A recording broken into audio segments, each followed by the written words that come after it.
Do you want analysis? Is that why you clicked on this video? I don't really think so, right? You don't care about the analysis. If you want analysis, go over to Sportsnet or something. Any of the other YouTube channels that make videos about the games. Yeah, the Canucks are pretty bad, eh? And I know there are some good things to talk about with this game. You could say Connor Garland got a goal. He actually looked pretty good today.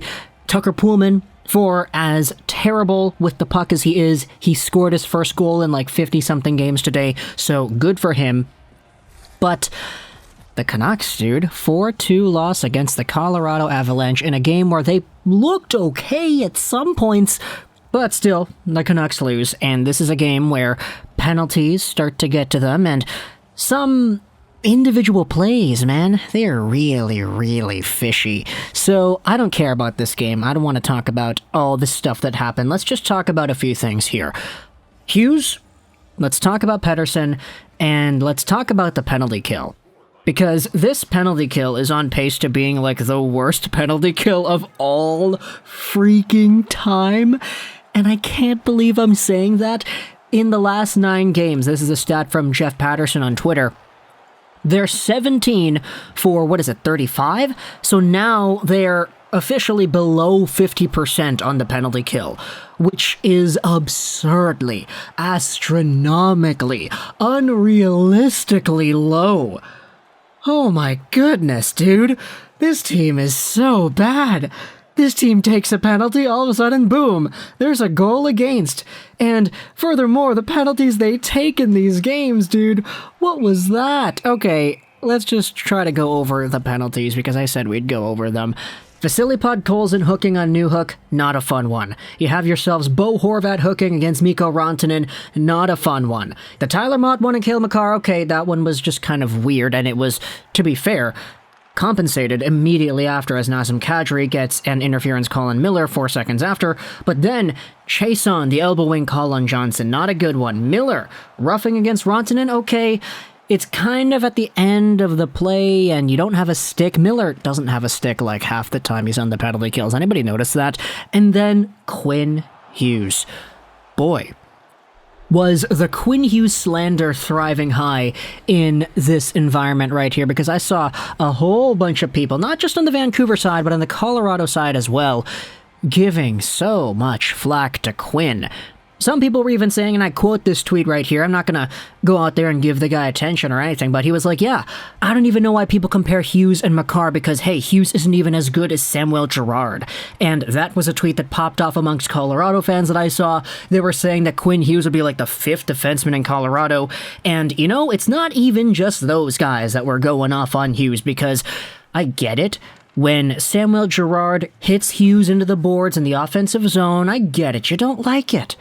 But this was probably the most undisciplined play in Quinn Hughes' entire career so far, where he goes the entire length of the ice just to cross-check and break the knob of his stick on Samuel Girard's arm. Eventually, there's a power play, and Cale Makar blasts it home.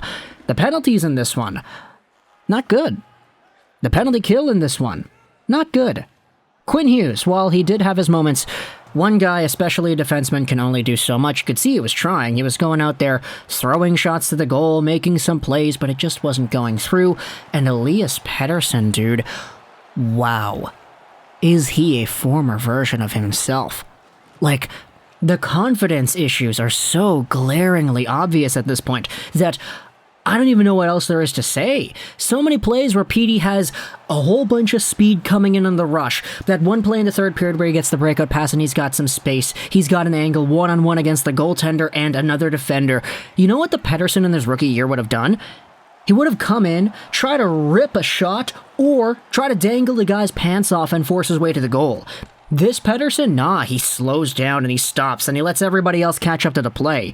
When getting the puck with the empty net, Elias Pettersson on the right wing, the old Pettersson, the rookie Pettersson, would walk in, grip it, rip it, and snipe it. But this time he's like, no, I'm going to feather a pass right through into the middle. I get it. You could easily say, oh, Lego, you're not Pettersson. You're not a pro hockey player. I know I'm not. You don't have the right to go out there and judge what a pro hockey player sees on the ice. If he doesn't see a lane, he's not going to take it. Watch the shifts.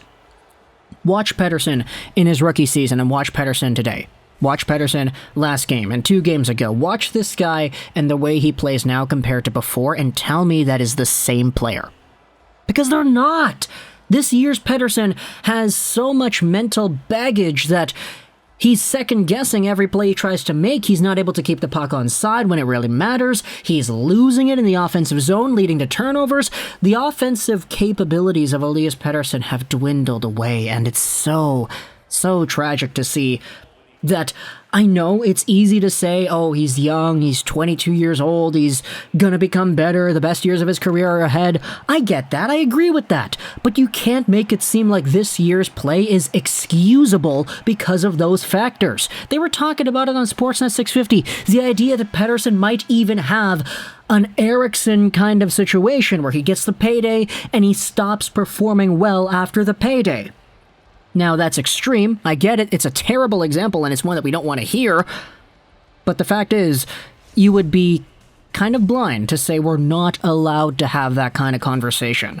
That we're not allowed to point out that everybody, every member of this squad, every piece of this organization just isn't up to snuff with what we thought we would be getting.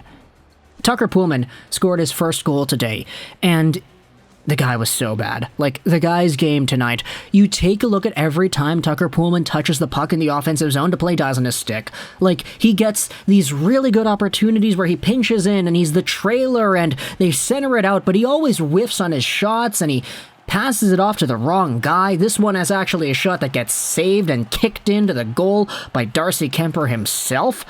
Tucker Poolman, man, when this guy's one of your top defensemen, when Travis Hamonic, who can't force an offensive turnover, is one of your top defensemen, you're in trouble, dude.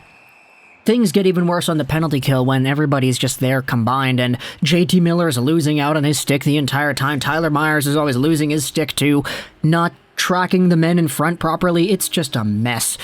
We're on pace for the worst power play of all time, something like that. Ay.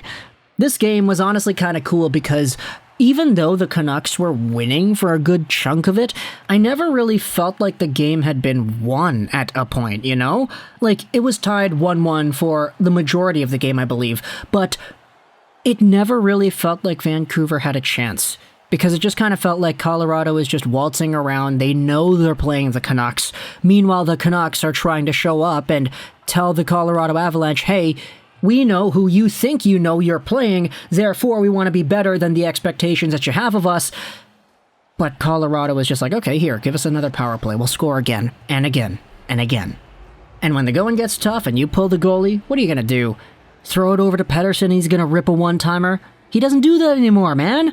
Hughes is the only one that's going out there and actually making plays because Besser, he lets pucks go by him. He tries to toe drag it when it gets poked away. Miller is looking okay sometimes, but again, only one guy can do so much. I'd be lying if I said I'm satisfied with Bo. There's just a whole bunch going on, and I can't believe we went on for 8 minutes. You know what? I'm going to end this video off here.